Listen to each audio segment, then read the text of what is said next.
we are not movie experts. We know only what we see with our own eyes. We are not movie experts at all. Bitches live in LA for a few years and they think they're movie experts. So Chloe and I just saw Superman. On opening night. On opening night. We just decided very last second. Personally, I could tell from the first trailer it was gonna be sick. James Gunn, amazing director. Obviously Guardians of the Galaxy. It definitely carried over to another Superman movie. Oh, I should say this. Spoiler warning. We're going to talk about the whole movie from beginning to end. Oh my god, we are? Well, I mean, it won't take too long. From the start, okay, I thought it was going to be goofy because they kept showing the shot of the camera being like right under his chest.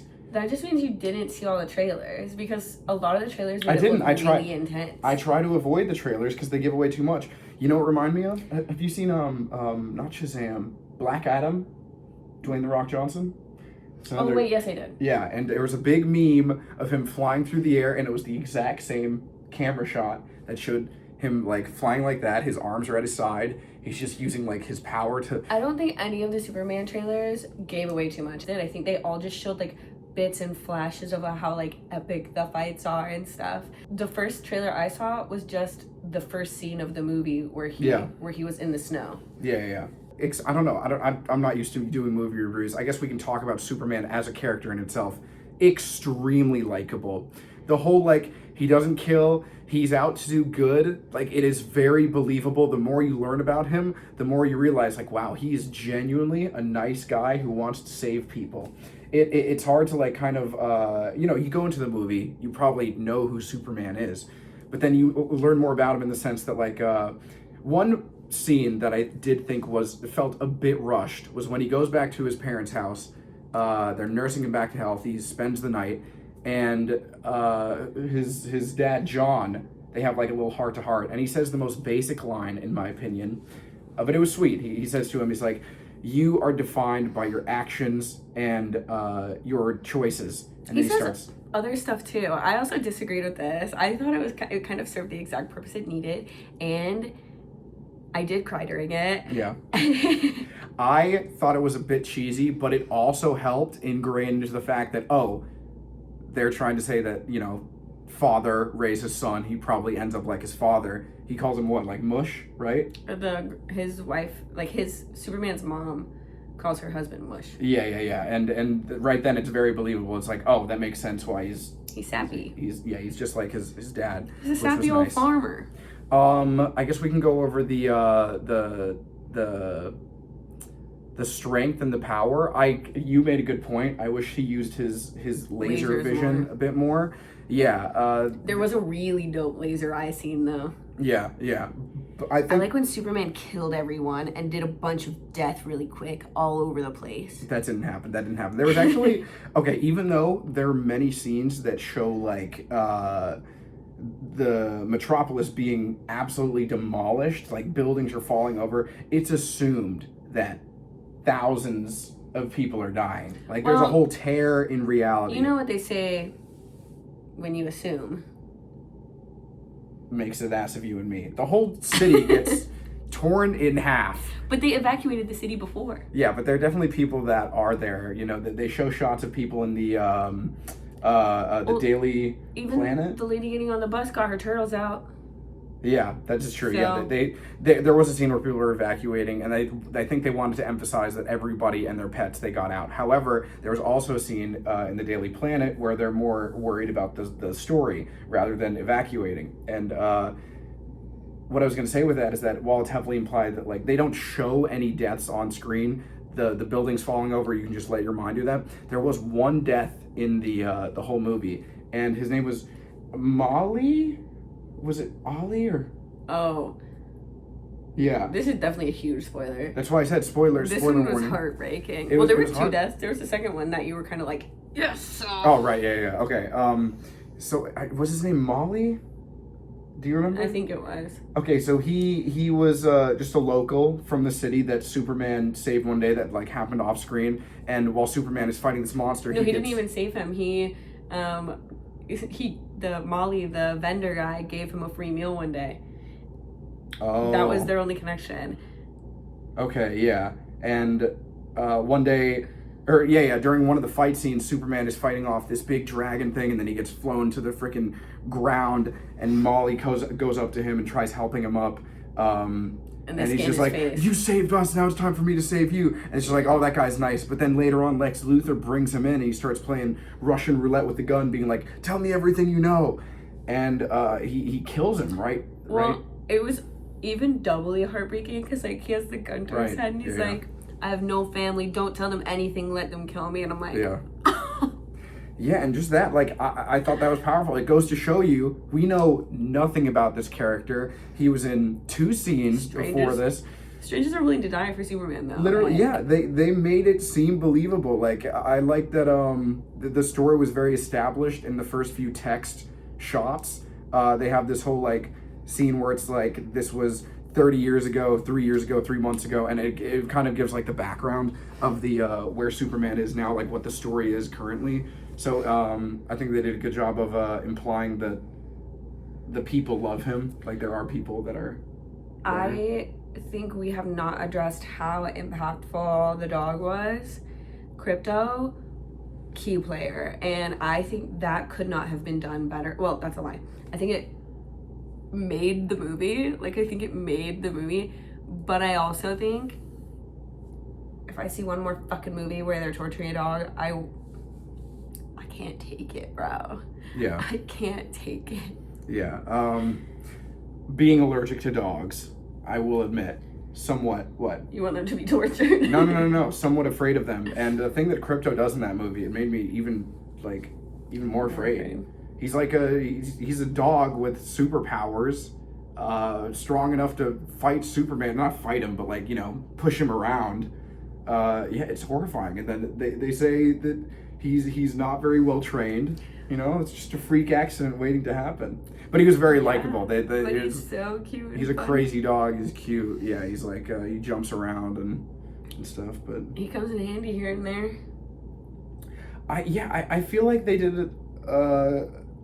The fight scenes, they looked good. What did you think of the CGI? I really like the fights. I think they did a great job. And also, I'm someone that like gets really bored of the multi-universe bullshit. Yeah. And I think even that, like, I think they did it in a cool way. Like, they did it in a way that seemed like Black Mirror-esque instead of like nerd fantasy.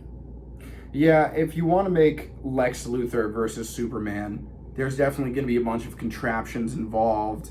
I do feel like some of the reveals were a bit like, oh, okay, this is just kind of convenient for the plot. Yeah. I liked everything that happened at the news station. There was not a moment that was at the news station that I did not like. I liked all of the characters. I thought Jimmy's involvement was so funny. So Jimmy was the one who was with Lex Luthor's girlfriend or what? Yeah. Okay, yeah. Mutant toes. That felt crazily out of nowhere, but I loved it. Okay. So there's this whole scene that Jimmy, who works at, is it the Daily Planet? That's the name of, do you remember? I was confused with Spider-Man and the Daily Bugle. But either way, he's having an affair with Lex Luthor's. He's not having an affair. Or not an affair, but she's into him. Yeah. And she's a source. Is that not? But she's in love with him. No, it's not an affair though. You have to be hooking up for it to be an affair. I thought they were hooking up. No, he kept blowing her off. That was like the bit. He wasn't into this girl that was way hotter than him. I feel like we shouldn't recap too much. We should just say what we like and don't like. Okay, so while it seemed very sudden, this is so convenient that one of Lois Lane's friends who works at the Daily Planet is in touch with Lex Luthor, like the big baddie's girlfriend. Is that close? They made it seem very believable when it wasn't even like a violent thing, but in the span of like 10 seconds, you see the relationship between Lex Luthor and his girlfriend. He like calls her an idiot and he like throws a pen at her, and even though it's like just a pen, it's not like gonna hurt. It looked violent. Mm-hmm. It looked like, wow, that is fucked up. They made him evil. Villain. There was a lot. I think, yes, they did a great job at making Lex Luthor just seem more and more dislikable. The more scenes that he was in, it's just like, oh man, fucking Superman, fucking punch this guy. I think the best word for the way they made Lex Luthor seem was bitch-like. He was bitch-made. I don't think there's a better word for it. He was bitch made. Even like him getting frustrated and like immediately crying, but it's like his own frustration. Like he put it on himself. Like I understand crying from frustration. Certainly not gonna say I don't. But when it's something that you do to yourself and it seems so like, I'm tough too, and you start crying over it, it's kind of like, brother. You made a great point of so is that the lesson that James Gunn wanted us to know about the nerds? Yeah, did I say that? because Lex Luthor says brain always wins over brawn. Yeah. And then time and time again for the last 20 minutes of the movie, it doesn't. And Superman even starts smirking, and he's like, why are you smirking? And he's like, brain beats brawn. And then bro gets fucked up. It's like, I'm buying it. What you're selling, I'm buying.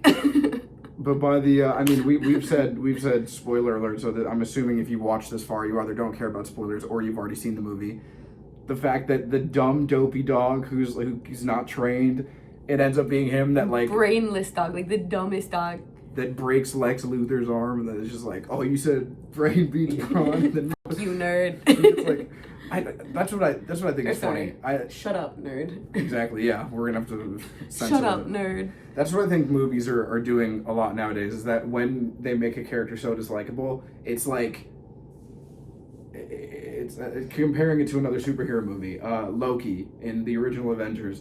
When you see him doing all this evil stuff, you like dislike him, and then he just like, it's not even he gets this what's the word, this noble stab through the heart. It's like, no, Hulk fucking picks him up and just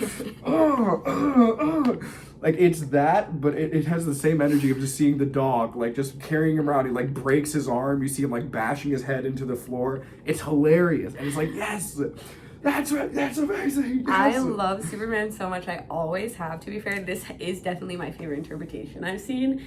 And I was telling him earlier at the end of the movie, I was like, oh yeah, the people that love Batman, especially Dark Knight, are like boys that love writing poetry and kept their Tumblr accounts active for too long. And Superman is for boys that can't read. Which is barely an insult because I love Superman. Yeah, I gotta say, I didn't grow up as a Superman kid. I was definitely leaning towards, in terms of like the main face that everybody knows, I was definitely more of like a Spider-Man kid. But you're also a New York boy, so you're kind of biased. Oh yeah, I guess I'm kind of biased. And I'm from the rural Midwest, so Superman. Right. I didn't even think about that until now. But Superman said, when he's like, you brought the dog? He's like, yeah, I didn't want him to hurt my parents' cows. No, he said, I didn't want him to kill my parents' cows. Yeah, that was real as hell of him. Good looking out. Thank you, Farmer America. What was I gonna say? Oh, I guess yeah, the whole idea, I don't know, I feel like there was a time period of movies where characters would have this very defining quality about them, that they're like, they don't kill or they don't do this certain thing, and then they would just get thrown at Hollywood, and Hollywood would be like, that's lame. No, let's have them be all edgy and kill people. They put swear words into Marvel. Yeah. Not on God's green earth. But I think even though Superman, he's like kind of corny, I think that's his whole character. Oh, I love it though. You're kind of corny. No, I'm not. I'm edgy and cool. Okay, let's get that straight. Spider-Man's kind of corny. Yeah, and the I don't know. Makes you likable. Well, the difference between Spider-Man and Superman, I think, is like Superman. No, Spider-Man, like seeing Tom Holland's Spider-Man at my age, he looked like a little kid. Like seeing Tobey Maguire all growing up, I was like, oh man, that's like a freaking man. Meanwhile, Tobey Maguire was like our age when he was trying to play a new like college kid in the original Spider-Man, I think. But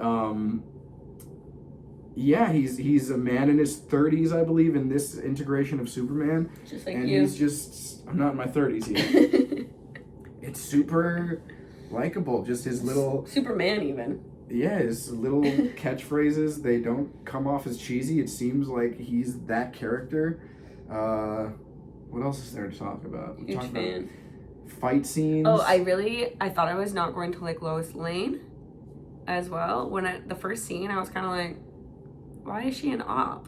Like, why did they make Lois Lane an op in this? And then she grew on me. I really liked her by the end. Okay, so that's something, yeah, we can talk about. Okay, the romance, obviously, Superman, Lois Lane. I am so absolutely tired of the, I don't do relationships tropes in movies. And like, okay, give it a break. What? It's every movie, I feel like. And again, I thought that part was well done. We saw this in a different light, but the movie starts with, it's revealed that Lois Lane knows that Clark Kent is Superman, but they've never done an interview together. It's only Clark Kent that has got all the scoops from Superman. And Lois Lane even like plays it up in the office. She's like, "Oh, it's crazy that you're getting so many interviews from Superman." But then, why would you say that? If she already knew, why would you say that? That part was confusing. But then later it's revealed that she knew that it was him the whole time. I thought, which is like, why would you say that if you already know you're an op? Why would you say that in front of other people that don't know? She seemed very worried for him while he was locked up in jail. Free my man, Superman. She irked me a few times during that, but again, she grew on me as the movie went on.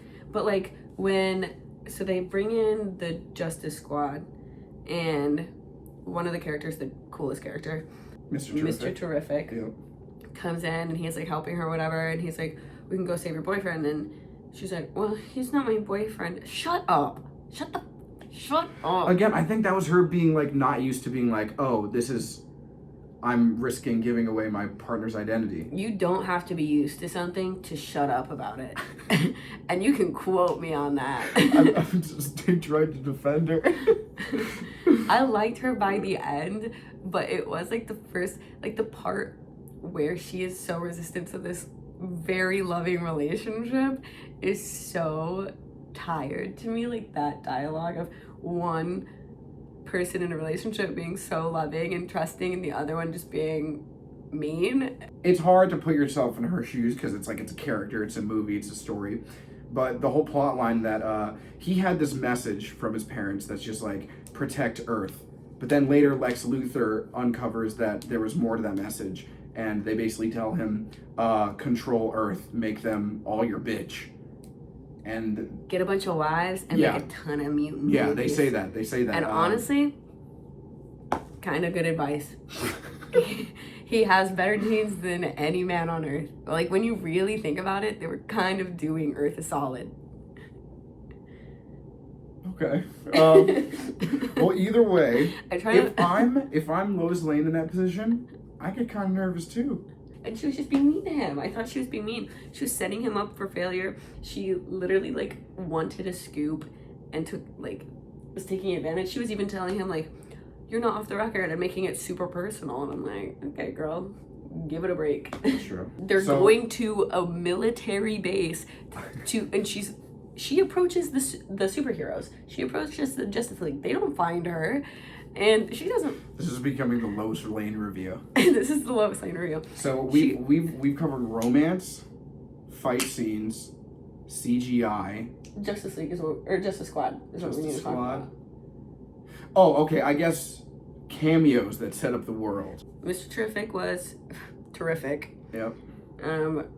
Some of the dopest one of the dopest fight scenes was Mr. Terrific, in my opinion. And that fight scene felt James Gunn. I haven't seen any other, I can't think of any other superhero movies that James Gunn has made. Probably should have done some research there.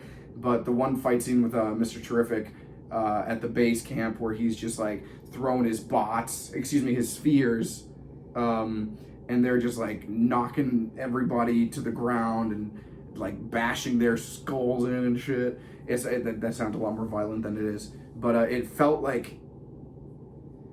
very Guardians-esque, almost as if James Gunn has like a signature look now. Yeah, and I could see that, but I do feel like it felt less cartoonish than Guardians. They even had like mutant aliens, like a guy that could change his body into rocks and different minerals or whatever, and that to me felt like better CGI than I think Guardians like wastes its time on, if you know what I mean. Like Guardians has so many aliens that it already is kind of cartoonish in nature, which I like Guardians. I mean, obviously, you know, the aliens can only look so specific. Mm-hmm. That alien just looked like something. They probably like got that from the Guardian set of like a background character. But I think they did it better. Like it looked better? I think it looked more real than any of the Guardians ones. Oh. In my opinion. Or it looked like more, it looked less cartoonish. And I think that fight scene, like, I see where you're coming from with the Guardians reference, but I do think... They even had music playing in the background. It was kind of slow mode. I 100% see what you're saying with the Guardians, but I do feel like maybe Guardians homage almost, or Guardians referenced, but like definitely Superman coded. Again, I think the deaths that happened were very impactful. There was Molly, R.I.P., died. They even made Lex Luthor more dislikable because of the sentence that Molly says, "I have no family, just don't tell him anything." And after he kills him, he has the audacity to say, like, he makes a joke. He's like, I didn't think it would happen that quickly.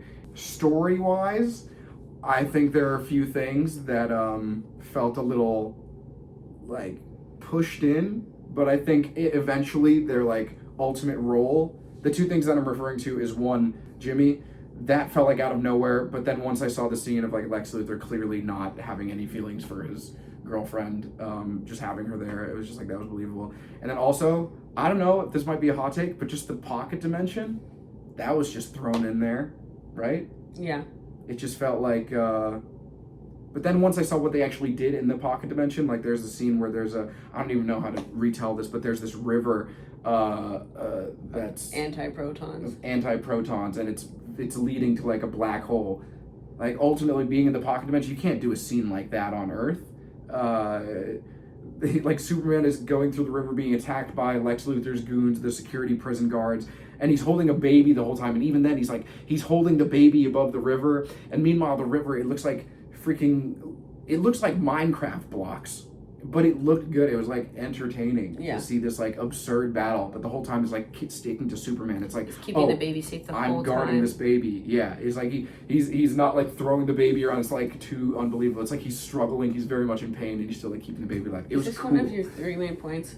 You said the Jimmy. Okay, so yeah, the story, I liked it. Those were 2 things that felt like a little rushed, but they like made sense in the end. I think they paid off. Do you want your third one to be a compliment? Superman was, I guess, as a character, very likable. He seems, I think they did a good job of saying, I think it was the message of the story, and this was your thought. You said this in the car, but it's like, I guess he wanted us to think brawn is better than brain, and that's what the Superman fan is. I think if you really want to analyze, I think what their theme was humanity is your biggest strength. Yeah. Lex Luthor didn't have that. He didn't act human, which is 4 out of 10. His real quick, last thing. His like little speech at the end, that was amazing. It was so simple. It was just like, I get scared. I have fears. I make mistakes. The superhero speech you always want. Yeah, and it was it was very brief. It was, the whole thing is just like, I think my greatest strength is my humanity. I was born on this earth. I do everything that you guys do. It just so happens that I have these powers. It would sound really self-righteous if that wasn't his whole character. His whole character is saving every single life. He swoops in to save a squirrel during one of the fights. Yes, that was so funny. I loved that. Yeah, he saved a squirrel. Okay, and your score out of 10? Out of 10. Step forward. Right. I would score it 8.4 out of 10. That feels fair. That feels like there's still room for better movies, but it was a great movie. Yeah. Superman is really, really cool. I really like him. And in my brain, he's either the guy that you really want to date one of your friends, or the guy that you really hope is best friends with your boyfriend. Like, he's such a good guy. You want him around. Not for me. All right. Does that make sense? Yeah. That's my character review of him. I really hope in the next movie Lois Lane is a little bit nicer to kind of everyone. You liked female characters. You liked I even liked Eve. I even liked Lex Luthor's girlfriend. I thought she was funny as hell. Yeah. As soon as she pulls a fast one, and I'll leave that one to not be spoiled, but she pulls a quick one, and as soon as she did it, I was like, I know what she just did. And I was right. Yeah. I was like, she's smarter than they think she is. You have to be some sort of brain if you're gonna bag Lex Luthor, right? When Superman is getting hurt and stuff, and he starts to engrave from like kryptonite or whatever it may be, those FX were so good that it was like unsettling, but like in a really cool way. Like I think they killed that. I think his punches and bruises and swelling and whatever looked so like he's not human, and they did such a good job of still making it look like we know what injuries these are without trying to reduce him to any mortal injury. You know what I'm saying? Like, I think they did a great job on that. Not to cut you off, very quick point. The scenes where people are like getting something dealt to them, like, there's one scene where the robot girl is like sending a bunch of nano droids into his lungs. It looks like the way that it's portrayed, it makes you like kind of be like, oh, that looks cool. They did such a good job on any ailment that Superman had. I feel like it was like, this is not a regular person, but this looks like pain. Like I could feel this pain. Yeah. I think they killed that. When I first saw the Justice Squad, I was like, I don't think I'm going to like this. Nathan Fillion's haircut actually pissed me the off. I'm going to say that again. That's Green Lantern, right? Yeah, Nathan Fillion's haircut actually pissed me off. And they knew that. They even make a comment about it later. They knew what they were doing. As soon as I saw it, I was like, I don't need any of these characters. and then by the end of it, all three of these characters had moments where I was like, dang it, I really love them. Yep. Mostly Mr. Terrific. He was in it the most, so I think he had the most time to be super cool, but he was so cool. Just the way he delivered his lines was so sick. Also, every moment that the dog was in the movie, I thoroughly enjoyed. Except for I didn't like the torture ones, obviously, but they even did a little funny during the torture one where they had him thinking that he was chasing super squirrels, and and my score out of 10, I'm gonna do an 8.7. Higher than me. Damn. I knew I was going to like it. I really did. Yeah, I didn't think. I was streaming today, and people were like, are you going to see Superman? I'm like, oh man, I'm busy tonight. Tomorrow's a busy day. Or we might see it like Sunday or during the week. I did not think. Chloe hit me with a let's go see Superman. I was like, okay, hell yeah. Very worth. Very worth. I would watch again. I saw a lot of the original DCU films, and even though they got like a lot of bad reviews, I liked them. I wanted to see more Henry Cavill. Even the new Flash, I was like hyped to see just Batman back in action. But yeah, this is the best Superman I've seen. Let's see what happens next in this DCU. Can't wait for Batman. Woo! Let's DC what's happening next. Okay, yeah, this has been our first movie review. In the comments, you can tell us what should the format be.